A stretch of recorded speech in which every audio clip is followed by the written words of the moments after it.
So I'm Edward. I am from ConfidentialMind. I do AI there. And today I'll be talking about context in RAG. More specifically, I'm going to be focusing on retrieval in RAG and why I think that is quite important when we talk about context, because that is how the agent, for example, or your system finds the information, right? So first, I think if you see a lot of podcasts, go on LinkedIn or read a lot of newsletter blogs, you'll often see this quote, "RAG is dead." I would like to push back a little bit on that. So RAG is dead is everywhere, but the reality is that information retrieval as a field is quite old. It predates transformers by decades. So we have various techniques like TF-IDF, 1972, BM25, best matching, 94, and dense retrieval, I believe, came out kind of popularized perhaps in a Microsoft paper in 2013 and maybe hyped up, if you will, around 2019, 2020. And that came with the hype around vector databases. So the irony here kind of is that the prescription after RAG is dead, if you will, is usually a more advanced RAG. And the way I would like to think about that is, let's think about the acronym, right? RAG stands for Retrieval Augmented Generation, and the R, right, is retrieval. And what do you do when you search for something? You're retrieving information. So if you still need searching capabilities, you are still technically retrieving. So that's kind of like the framework I want us to have in mind. So let's kind of go over why vanilla RAG fails. And I think we all collectively experienced when trying vanilla RAG, the failures in real world scenarios and use cases.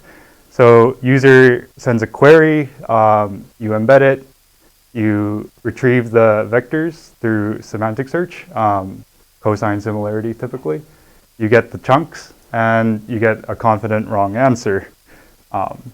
So here are some 4 typical example cases. Like you have error logs like E4012, and maybe it's about authentication timeout errors.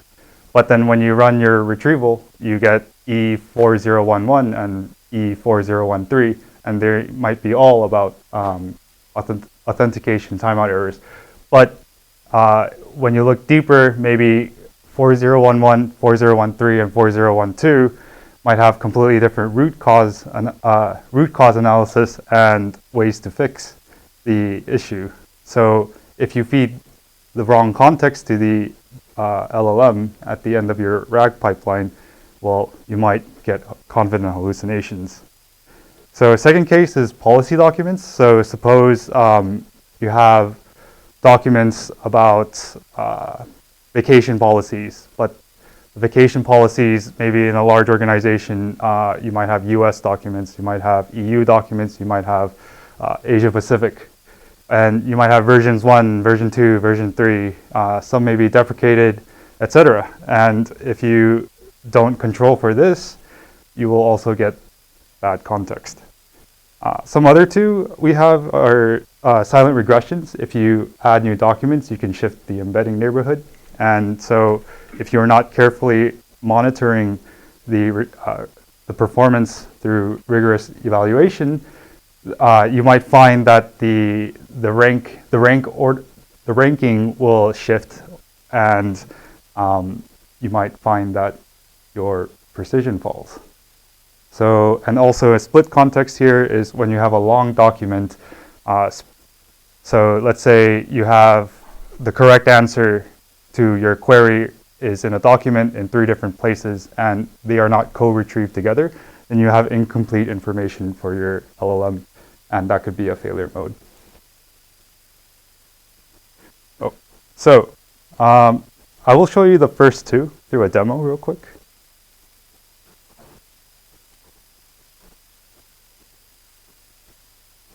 So here I vibe coded a RAG using a 6-agent team.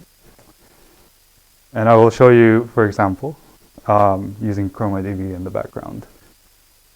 So here I generated a synthetic data set of about 200 documents. And so here's a query, authentication stack timeout error E4011 in EU, kind of similar to the example I gave. So the correct answer, by the way, is document KB31. So if we use, let me move the mouse.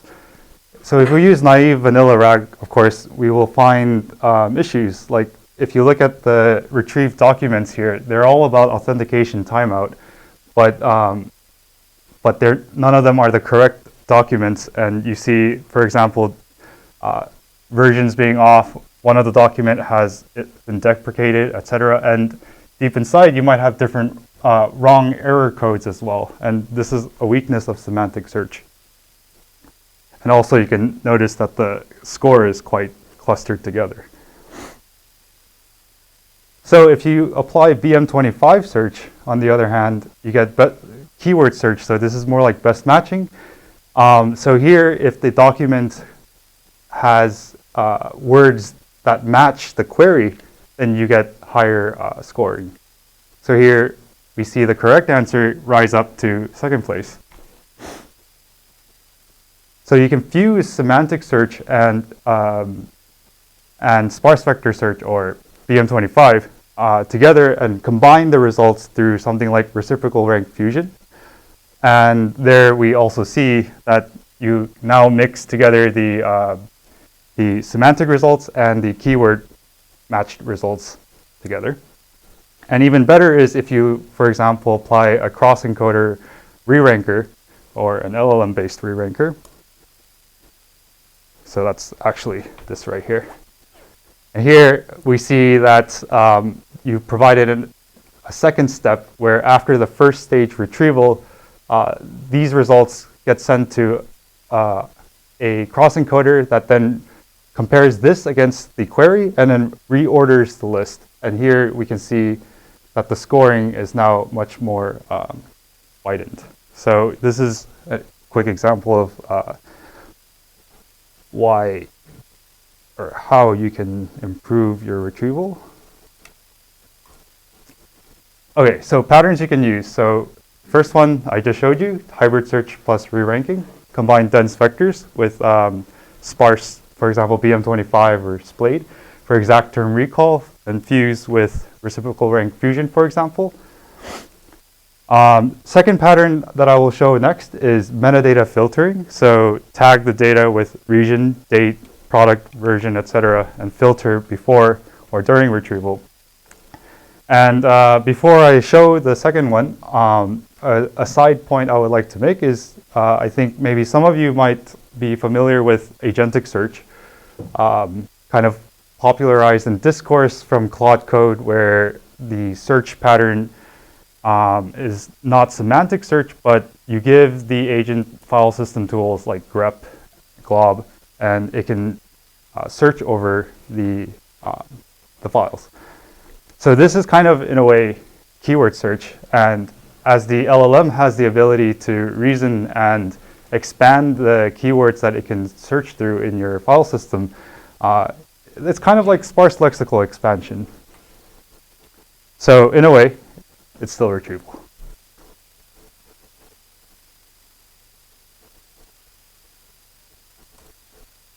All right.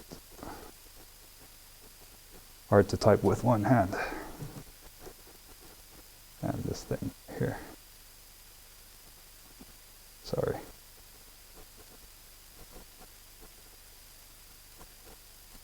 Oh no.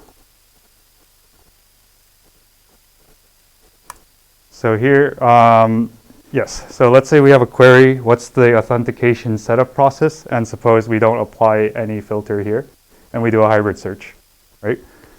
So here now we have the query was what's the authentication setup process, but you might be sending this query, but you are in the EU, and you obviously probably want the latest version that's not deprecated, right?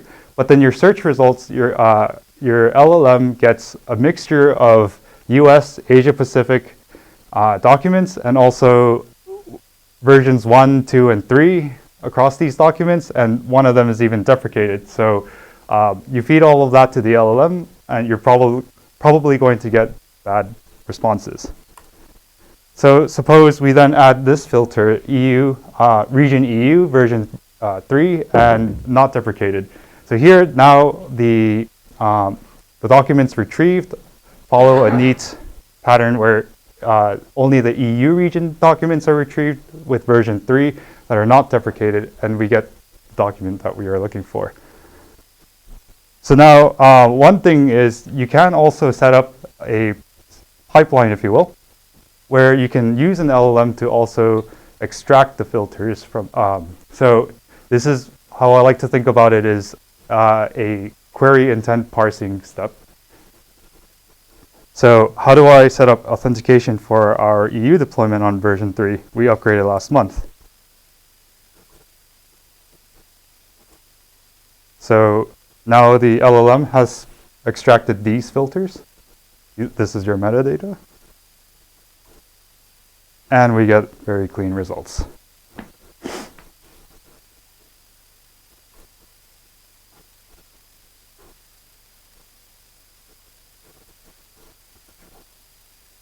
All right, so I've shown you guys how to apply some improvements to vanilla RAG to make it perform better. But one sort of truth that I would like to point out is there is no universal configuration or best RAG that applies in all scenarios. It highly depends on your data. So RAG has a lot of parameters. So what sort of weights do you apply to the reciprocal rank fusion? For example, do you want more weights to exact matching, or do you want more weights to the semantic match? Well, that would depend on your data. What about the chunk size? So how many max chunks do you need? And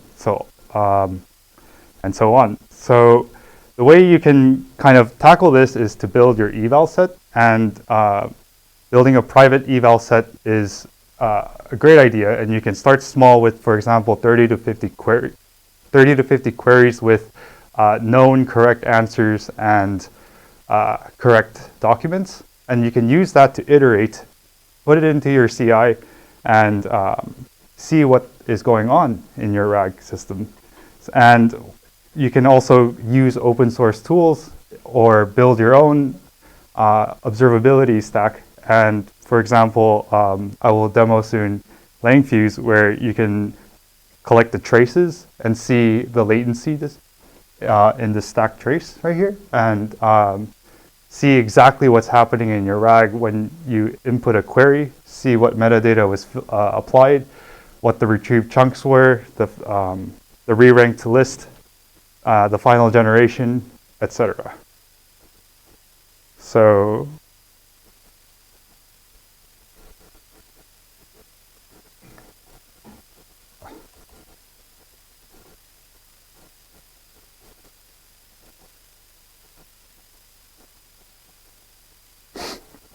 So here, this one should be a clean.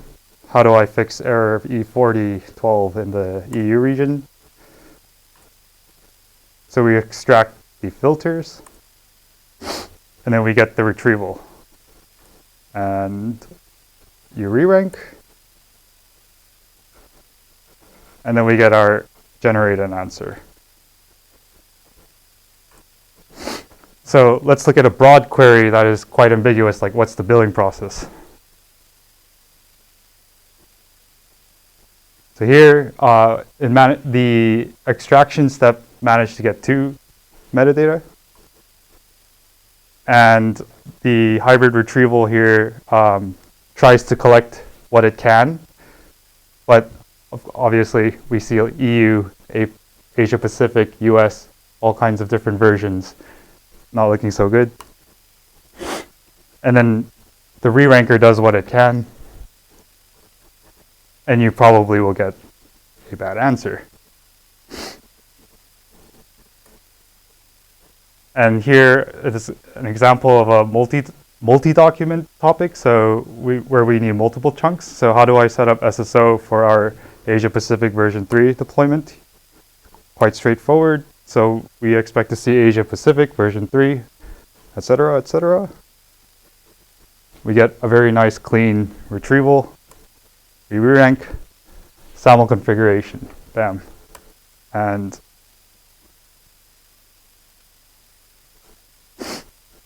a clean answer. So how you can, now all of this I have connected to LangFuse.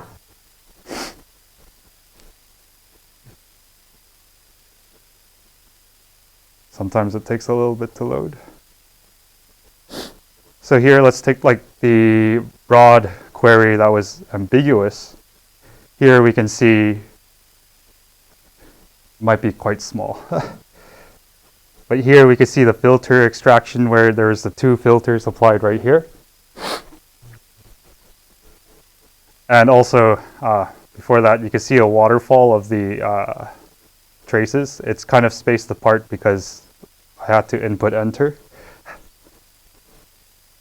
And then you see the answer generation, the model ID here, and the scoring, etc. And then from here, you can see what is the input that the model has received, and maybe if this was deployed in production, maybe you would get a complaint from a customer that the billing process information was from the wrong region, and now you can log into something like LangFuse where you collect your traces and see directly, oh, the filters applied need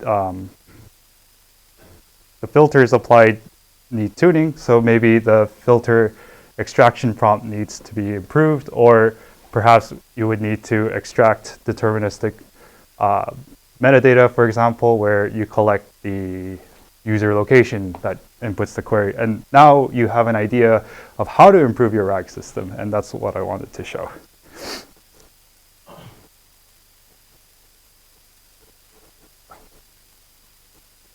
So yeah, so agentic RAG with a strong retriever.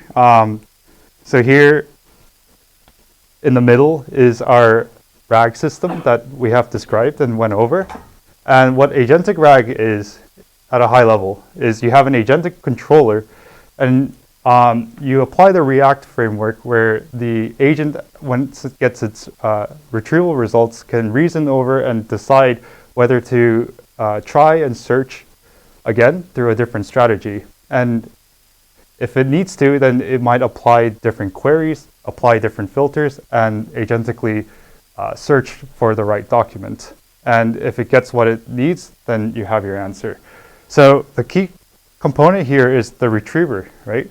So we want a really strong retriever. And my thesis is that before you build agentic RAG, make sure your retriever is really good before you layer on that agent layer.